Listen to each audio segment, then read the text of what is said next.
Je pense que tout le monde a entendu beaucoup les reportages de ce qui se passe, des enfants en détention, des familles en détention, etc., au sud des États-Unis, mais on connaît beaucoup moins ce qui se passe près de notre frontière et ces réalités auxquelles sont exposées les personnes renvoyées en fonction de l'entente sur les tiers pays sûrs. Cette entente est en vigueur depuis décembre 2004 et il repose sur le principe que les personnes doivent demander l'asile dans le premier pays où elles arrivent. Et l'entente permet aux États-Unis et au Canada de renvoyer les demandeurs d'asile s'ils ont arrivé par la frontière canado-américaine. À ce jour, les États-Unis sont le seul tiers pays sûr à avoir été désigné par le Canada. Donc, le principe, c'est que si un demandeur d'asile arrive aux États-Unis en premier, il ou elle doit faire sa demande aux États-Unis et ne pourra pas traverser au Canada à moins qu'il ou elle satisfasse aux exceptions. Donc, la première concerne les exceptions concernant les membres de la famille. Il y a sûrement quelques-uns d'entre vous qui ont entendu parler de l'expression « anchor relative ».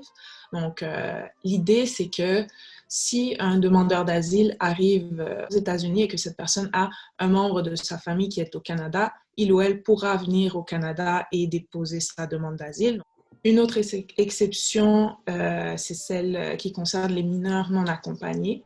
Donc, quelqu'un de moins de 18 ans qui va arriver à la frontière et qui va, par exemple, démontrer qu'il n'a pas de parents ou de tuteur légal au Canada ou aux États-Unis, va pouvoir déposer sa demande au Canada. La demande va être acceptée et traitée. Finalement, troisième exemple, être titulaire de certains documents.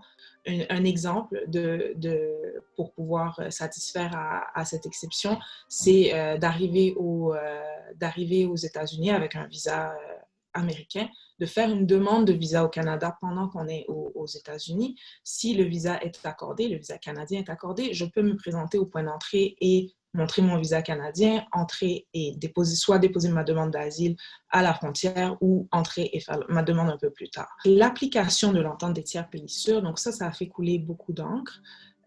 Donc, elle ne s'applique qu'aux personnes qui veulent entrer au Canada à partir des États-Unis, souvent au point d'entrée frontalier canado-américain. Okay? Donc, ce que ça veut dire, c'est que cette entente va s'appliquer seulement quand la personne se présente à un point d'entrée à la frontière canado-américaine. Ou si elle arrive, il y a d'autres exceptions, si elle arrive en train ou si elle arrive pendant qu'elle se fait déporter des États-Unis, mais c'est plus rare. La plupart du temps, quelqu'un va être aux États-Unis, va se présenter au point d'entrée et c'est à ce moment-là qu'elle s'applique. A contrario, si le demandeur d'asile ne se présente pas à un point d'entrée officiel, l'entente ne s'applique pas. La conséquence de cette entente, quand elle s'applique, c'est que la demande du demandeur est jugée irrecevable et la personne est renvoyée aux États-Unis. Quand il y a ces incohérences dans la loi, ce que ça fait, c'est que ça met les demandeurs d'asile dans une situation où, évidemment, on va choisir ce qui est mieux pour nous, puis on va se mettre dans une situation de danger pour pouvoir récolter les bénéfices à la fin. Après l'entrée au pouvoir de l'administration Trump, conjointement avec Amnesty International, on a déposé un mémoire au gouvernement canadien pour dire, avec les nouvelles politiques concernant l'arrivée des musulmans aux États-Unis, de plusieurs mesures qui visaient les réfugiés et les personnes à statut précaire. Ce qui va se passer, c'est que les personnes vont se retrouver à être détenues de façon indéterminée. Elles vont, avoir des conditions de détention, que ce soit dans le froid, que ce soit ne pas avoir la nourriture qui correspond à nos convictions religieuses. Il y a une des demandeurs dans le dossier à qui on a obligé de retirer son voile pour pouvoir prendre des photos. On trouvait que c'était surtout logique que le Canada se retire de cette entente. Malheureusement, comme on sait, le gouvernement canadien n'a pas accepté notre recommandation et donc on a déposé notre deuxième contestation judiciaire. Il y a eu des milliers de pages de preuves qui ont été soumis. Il y a eu plusieurs témoins experts des États-Unis qui pouvaient parler en détail du système de demandeurs d'asile aux États-Unis, mais il y a aussi eu plus d'une vingtaine de déclarations d'avocats, que ce soit américains ou canadiens, qui parlent, par exemple, de leurs pratiques et de comment ils voient que leurs clients sont détenus, des ONG en droits humains, donc Amnesty International et le CCR notamment. Il y a eu des affidavits pour décrire les conditions des demandeurs d'asile, et finalement des migrants détenus qui ont accepté de donner leur voix et d'expliquer voici ce qui m'est arrivé. Effectivement, ça n'a pas d'allure que le Canada nous renvoie et ne prenne pas en compte notre demande d'asile. Et finalement, au mois de juillet de cette année, on a eu la décision de la Cour fédérale. Et on a eu gain de cause.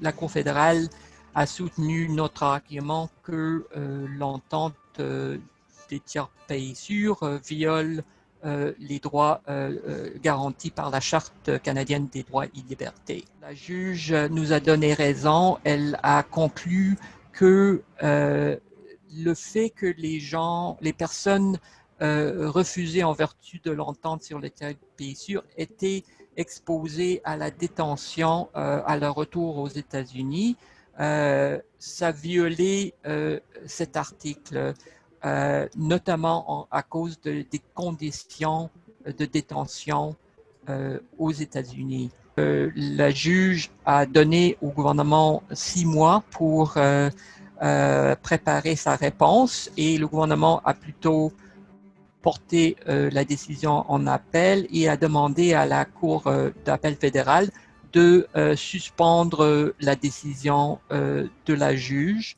en attendant que ce soit débattu par la Cour d'appel fédérale. À moins qu'il y ait d'autres changements, ça va rester en vigueur en attendant la décision de la Cour d'appel qui sera entendue vers la fin du mois de février. Et si je pense à l'avenir, c'est une longue bataille qui, j'espère, se rendra en Cour suprême du Canada. On est en Cour fédérale. Alors, la Cour fédérale a pris sa décision. On est en Cour d'appel fédérale en ce moment. La prochaine étape, c'est la Cour suprême. C'est un enjeu très politique parce que, évidemment, c'est une entente diplomatique entre deux pays. On ne sait pas ce qui va se passer avec les élections, donc on se mord tous les doigts. Et ça a un coût, en fait, si le Canada reconnaît que les États-Unis ne sont pas un pays sûr pour les demandeurs d'asile, ça ne va pas être sans conséquences. Donc, il y a l'aspect légal, mais il faut évidemment garder en tête l'aspect politique de cet enjeu. Il y a un essai par les pays riches de mise à distance des demandeurs d'asile, en partie en étant justifié par ce qu'on peut qualifier de partage des responsabilités ou de partage du fardeau entre pays. Dans le cas de l'entente pays sûr avec le Canada et les États-Unis, une des justifications du maintien de l'entente, c'est de dire que si l'entente disparaît, il va y avoir un afflux considérable de demandeurs d'asile vers le Canada. Et ça, c'est le genre de justification qu'on entend ailleurs au niveau international pour ce type de mesures. L'exemple international le plus proche en termes d'entente pays sûr, c'est au sein de l'Union européenne.